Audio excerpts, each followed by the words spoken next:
So next up, we have the team from Moon Stories. We have Quintero, who's the first NFT artist from Mongolia. We have Jax and Izanami, and they are going to talk about the untapped voice of the creative industry. Welcome.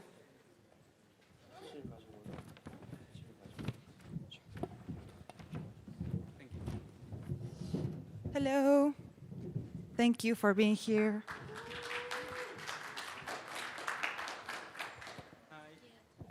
Thank you. Like this. Hello. How are you? This is on? Yeah, on? I think it's on. All right. Okay, I guess Niamh is not here yet, so I'll just start it. So yeah.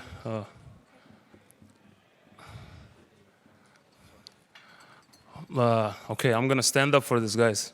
All right, because I can't sit down for this once-in-a-lifetime opportunity. All right. Come on, NFT.London, are you here? Come on. What is this? NFT.London. All right, I'm Quintero. I'm from Mongolia, and here's a little thing to grab your attention. This is what I do on Twitter Spaces, just so I get your attention.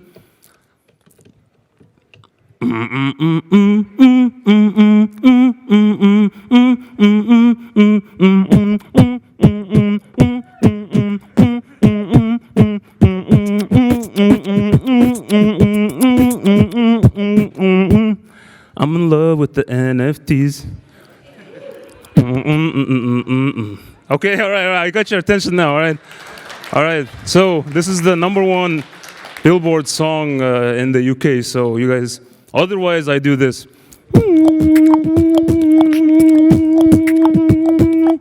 Okay, that's Snoop Dogg, right? Okay, all right, now that I have your attention, I guess I started, so let me tell you a little bit about myself. I'm an artist from Mongolia, and I joined this space 2.5 years ago, and I started doing this little bit of art. But let me tell you, to my childhood, where I was born in the countryside of Mongolia, with the green grass, with the mountains and the rivers. So back then, we didn't have any paper or pen, right? So I used to draw in the mud with a stick, and then draw with my fingers in the clouds, and like think of stuff. And then, so that's where I had like my artistic ability, like just laying next to the river or herding some sheep. And then later, but then until the NFT scene, I kept it all underground, because I didn't want the mainstream to know about it. I just told about my art to a couple of friends and an inside circle. And then NFTs came out, so it was the underground of underground, because only people who understood in the Web3 space and the blockchain could go see it. So I borrowed some gas fee money from my friend, and I minted my first work. And after that, even before the Bored Apes came out, I sold out a Pixel Penguins collection of 100, and that's how it got me started in the scene to buy some NFTs and go further. To follow what I'm saying, if you actually go to my Twitter, Buuvei, Bue. You can follow what I'm saying on my Linktree, because my projects are there. And from there, there is the Clubhouse season, because we started talking on Clubhouse a lot. And there's lots of people there, and everybody from all over the world would ask me stuff, and I onboarded like thousands of artists into the NFT space. But then one day I woke up and I was like, maybe I should just write a book about it. So I wrote one of the first NFT books called The Art of Shilling. So that word I never knew in English before, but on Clubhouse they'd always say, hey, are you shilling your stuff? Hey, shill me something. And so I created that book, it's on my Linktree. And after that, and the main message here is that I'm doing all this to develop and inspire others, to onboard others, and then get them into the community. And after that, I decided, okay, so this is the global level. Now what can I do to develop Mongolia? So went to the local scene, started doing these podcasts, these lessons in Mongolian, not in English, and decided to create the first NFT marketplace with my friend who's in attendance here today, called Mongol NFT. So actually, Mongol NFT was launched even before the Binance NFT marketplace, and the NFT scene is very big there. And from there, what I'm focusing on currently now is I'm doing a podcast with artists, trying to create exposure for them. It's called Talk with Quintero on YouTube, and before every episode begins, I donate money to the people in need and then get them to do some goodwill. It's sponsored by other companies, and then I talk with the artists. So these are my recent updates. Yeah, we'll be talking more. Thank you guys for listening. Yeah.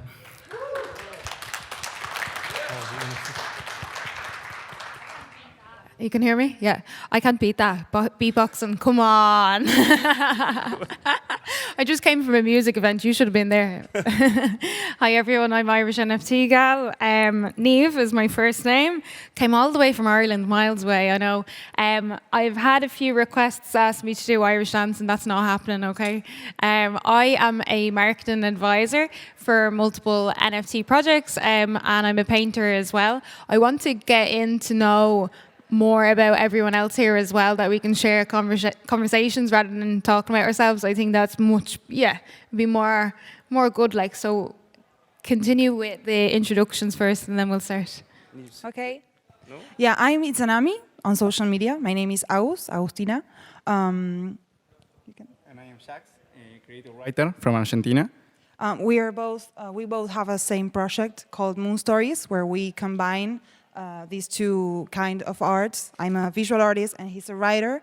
So we create small stories, like short stories, animated and narrated. So that's what we do. We use NFT technology to share and to promote what we do. Do you want to go on? Me and Buvai, we know each other a long time from V1 Punk's community. So we met each other a few months ago. And you're actually very good at marketing, I have to say. Even with like Twitter Spaces, we talk a lot and host a lot on Twitter Spaces. If there's any people here that aren't too sure, like if they're struggling to sell their NFTs, that's what I do, help. I always see it on a day-to-day, a lot of talents, a lot of creative people, they want to stick to what they're good at. And I thoroughly believe that you should stay dedicated to what you're good at rather than wasting time, like being 24/7 on like Twitter 24/7. Like, it's not really that good for your mental health as well. So to get like guidance on that is what I strongly believe in. I'm sure like a lot of you agree as well that like it can be very time consuming, the amount of research that's involved, and even to try and like get your voice heard is quite difficult. It's already getting pretty busy with a lot of similar artists now. So I really think that the specialization that you can find in like marketing and advisory is really needed. I start like NFT workshops, and I want to start it on like a regular basis. They're starting in like 2 weeks time, and they're mainly for artists and mainly for like any type of artist, whether you're a musician, whether you're a painter. There's always room for you in the NFT space, but I find in the traditional world, you know, because there is that person that like dedicates your future. That's what I really enjoy most about the NFT space, really, is that like you decide your future, not a middleman, not somebody else, not like a creator that won't accept you into a gallery, and it tears down your confidence. The NFT space, you're the person creating your own future. Sure. Yeah, thank you for that. And like people like you and people who are sitting in this room and flew in all the way from Argentina, you guys are making this space, and I genuinely mean it, because when I notice now people just sitting outside doing nothing, right? Like drinking coffee there, just sitting alone, or like what they should be doing is like be sitting here and listening like you guys. So I want to thank all of you who are here, like our friends, right? Or I know only some of the people in here, but I think like 80% I don't know. So it's great that you guys are here just listening to me. This is the untapped voice of the creative industry, right? Like, you know, it makes me want to cry when I just look at you guys. And I'm talking on like a global stage right now. And the person I met through, online, like Irish NFT gal from the CryptoPunks V1, now we're just sitting together talking stuff. Isn't that crazy, guys? Yeah, thanks for all of you, yeah? Sure. Well, we want to talk about why we entered to the NFT world. When we discovered this world, this new world, I mean, blockchain, NFTs, Ethereum, and all that things, we knew we wanted to do something with it, and we have these abilities. I don't know. I enjoy so much doing art, and he enjoyed so much writing. And we were thinking, why are we going to add more images to this work? Why? What's the point? And we thought, having these conversations, we discovered in Spanish, in our native language, history and stories are the same word, historia. So I think it's a very interesting topic because we think stories along the history, the human history, they created history in some way. The stories we told to each other created history. So, that's why we think it's important to make it this way. Yeah, and now with the NFT technology, we can solve the stories. And for example, our moon stories could be maybe owned by someone or by many, with all that implies. Yeah. All these stories not necessarily have one creator. And you couldn't own a story. Own a story. And you couldn't own that story. And NFTs can change that. We can own that story we want to tell. And yeah, now we're in the future. We historically saw like the stories are told by father to son, for example. And for example, if we think in a story like a DAO, we can create all together a story, and maybe that's the future of the stories of the world. Maybe we are creating the future at this very moment. Yeah, sure. We all here are building these stories of NFTs, of blockchain, of all this. So I think it's important that has his own story to tell, and that it would be written in the blockchain. I mean, this history written in the blockchain. Yeah. So now we are looking for investors to create stories which every element of the story, be a character or a location or any distinguishing element, can function as a DAO, taking the stories of humanity to another level, where many people can build them. Stories will cease to be told unidirectionally, to be constructed by many people. ¿Quieres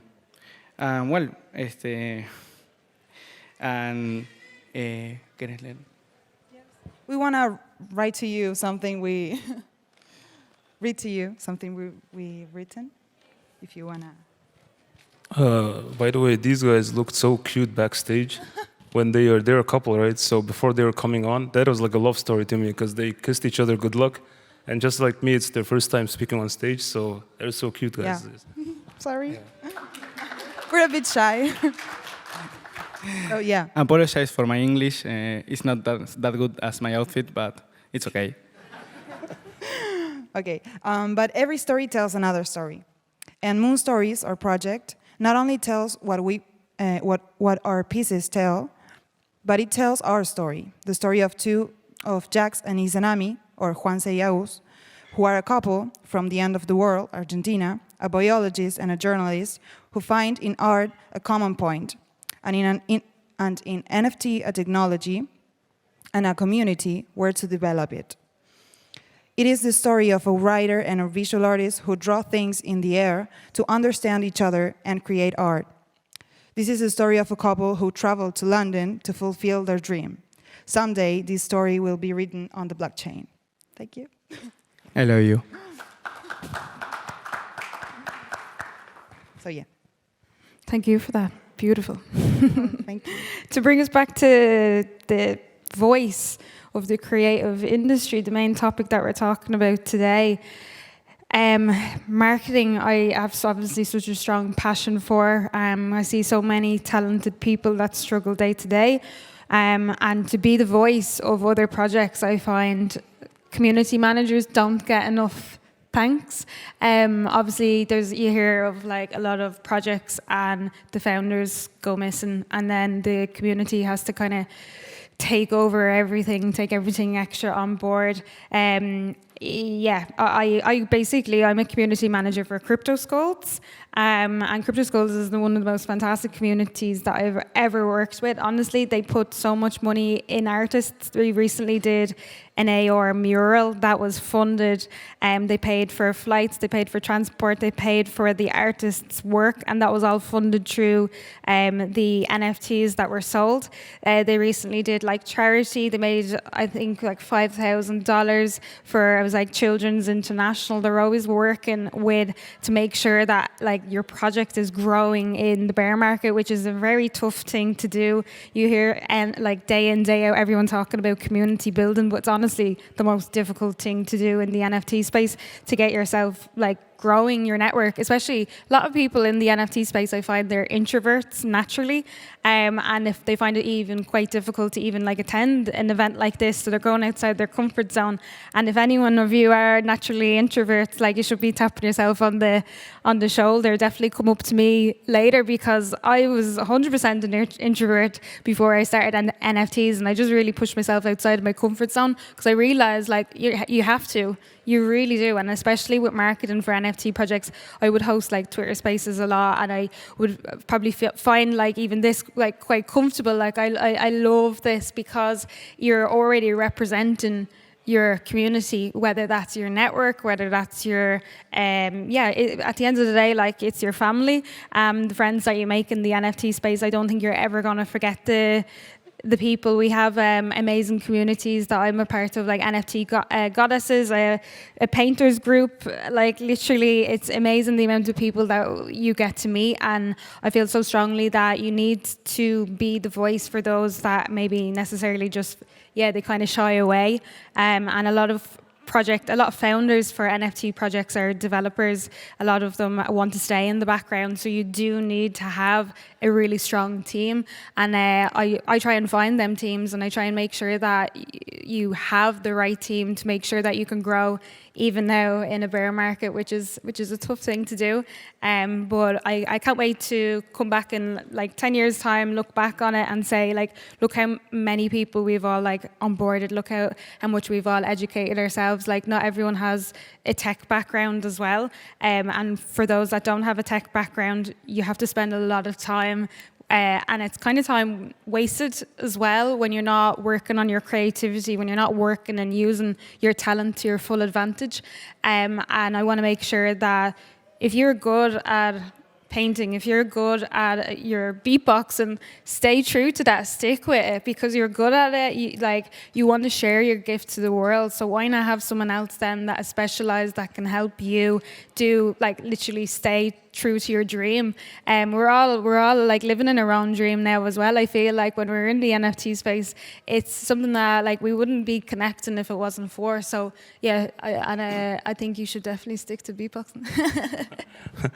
Okay, that was just to get the attention, okay? But I do like abstract art and okay. Well, but I forgot what I was gonna say because of the compliments. So I forgot my speech. So I'll just go from what you said about the community management. It's kind of gets a little more difficult when there's a country expecting you to do something, and now just like in the movies, there's people back home, my family, friends, gonna watch this and be like, hey, like right, just like in the movies, this guy, representing now Mongolia to the global stage, and I'm glad to be here. That's the reason, right? That's why we're doing it. But let me just paint you a scene, right? It's cold here, but in Mongolia, I just came from the snow. In the winter, it gets like minus 30 degrees Celsius, and we have the artists just painting on the street, the portrait. They'll paint your portrait for $10, $20, yeah, $10, $20. The average salary before mining was like $350. So one day, we just took that one artist, and we sold one of their NFTs for that amount. It's 1 million Tugriks in Mongolian, but it was like $300 around.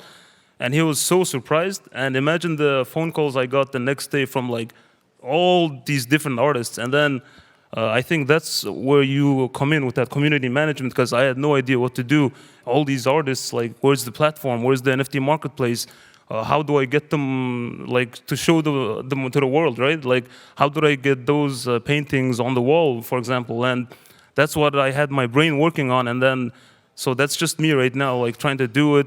And I see familiar people in the audience, right? We spoke on Clubhouse, Twitter Spaces. I'm trying to do it, but then it's just not enough, right? How many people are going to hear it when you're just there on your phone in your room, you know, maybe sometimes on the bed, talking about NFTs, and then this is the next stage, I guess, and I have no idea what will be our next stage in our future, but, you know, this is very early, so you guys will remember 5-10 years later, oh, this guy from Mongolia was speaking something, and yeah, everybody here, so, you know, we'll all get big one day, and you better make sure you know it, you know.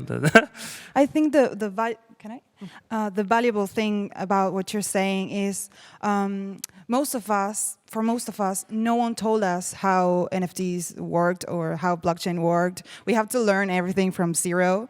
So it's pretty special that we have this chance to tell this to other people, like in simple words, how this works. It's easy, you can get in, you can do it. Like, it's not something from another world. I think that's pretty valuable. So, yeah. I hope many other boys or girls in Mongolia have the opportunity to. When you were saying that, I just noticed my picture is not even up there. See that? Like, so here I know like everybody's positive vibes, right? But like when half of the people are just out there, and then even when you're trying to like tell your voice to the stage, there's no your picture here. It's hard to do it, right? Because there's you were saying, because you're learning new things, and then we're like, you know, this is, it's not just today I learned to speak and I'm doing this, right? I had to prepare for this for the last couple of years. They're saying like you prepare for it, and then in this moment I'm just showing you what I've learned in the past few months. And so, yeah, I noticed that, so sorry. Yeah, go back to what you said there. You feel like it's never enough, like trying to kind of sell yourself, whether that's just to gain more followers, trying to network, trying to build your community. You like social media is so addictive that it isn't never enough. You always are trying to strive for more. You're trying to strive for like whether it's more followers. You're trying to strive to be kind of like the most successful person in the business that you do. We're all entrepreneurs as well. At the end of the day, we are running our own businesses. Whether or not you don't have like an LTD company, you're an artist. You are an entrepreneur at the end of the day. And I do think there's there. And if you're an artist, you're an entrepreneur, so you have to think in that mindset as well. So these type of networking events especially are such a fantastic opportunity, but more so for marketing reasons. Like, how many people in the audience have been given like a business card or a QR code to scan? Yeah, like most people here. I literally didn't even come today with any of them because I wanted to, now I kind of regret it now, to be honest, but I wanted to be, I suppose like to put more like a face to a name rather than anything. But the amount of people that have already thought of marketing coming to this event, I was actually pretty impressed, because you hear like business cards are a kind of thing of the past. I don't think they're going anywhere soon. There's like, you forget to use digital. You forget to use it so much more than physical. Physical is always going to be gold, and that's why I feel so strongly with like traditional artists that are moving into the digital scene.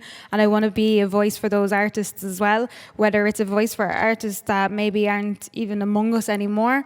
There's a lot of galleries now that have this historical paintings, and they're trying to bring it to the blockchain because the artists are gone.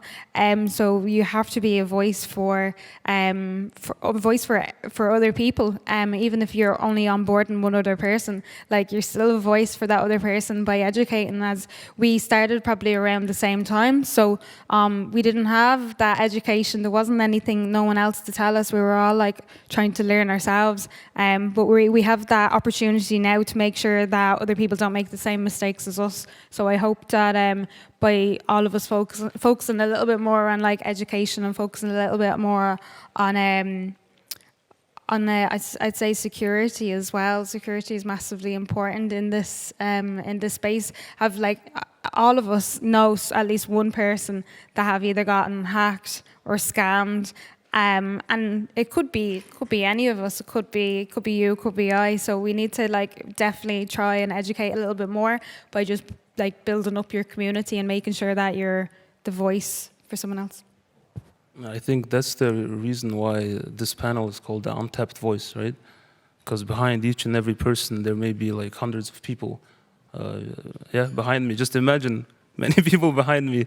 Imagine many people behind yourselves. We each got a goal in our life. You know, before the life ends, we have to do a goal. So maybe for everyone sitting here, there's a goal to do it, and that's what you have to fulfill. That's the meaning of life, and you go after it, and that's why we're here. So that's why we do it. Yeah, and yeah, time is.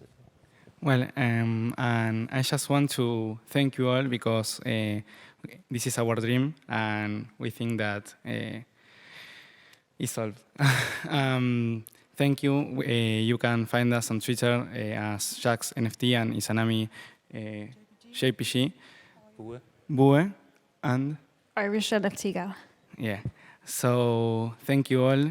This is a dream for us. We come from very Yeah, we fly like Yeah. 24 hours to get here. It's the first time out of the country, so yeah. so it's pretty huge to us. So thank you all. for being This is a dream for true. us. Okay, thank you guys.